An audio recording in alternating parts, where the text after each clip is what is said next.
oras mo kuhain yung sapatos pa? Mamaya. Magdi-deworm tayo ngayon kay Topi. Siya ay ilang kilo na? Oh my goodness.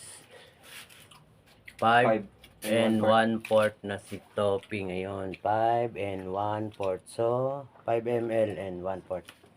So, okay na, baba mo na. So, yun na nga. Dahil 5 and 1/4 na si Topi, so ang ibibigay natin sa kanyang ml is... Uy, yung pandesal. Kulit. Saka doon ka makulit. Matamlay ka mamaya.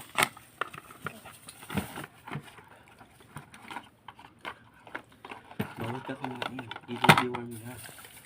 Pinakain mo yan. Ha? 5 and 1/4. So, ayun, meron tayong 3 ml muna unang shot natin. Ayan, 3 ml. 3 ml yung unang shot natin. So, tara, bigyan na natin kay Topoy. Topi! Topi! Dito.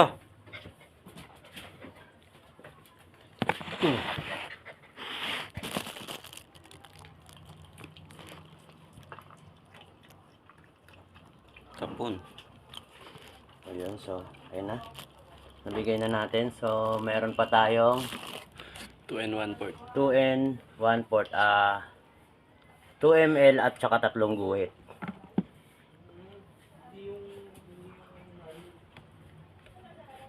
ml at saka 3 guhit.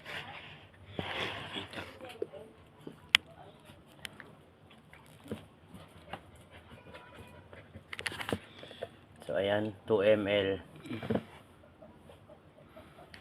2 ml. Ayan. Kita. Ayan, 2 ml saka 3 guhit.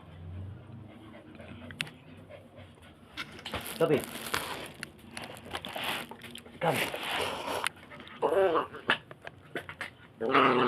Aray! Nilamon na. Oh. Teka, So, ayan, mamaya. tapos na.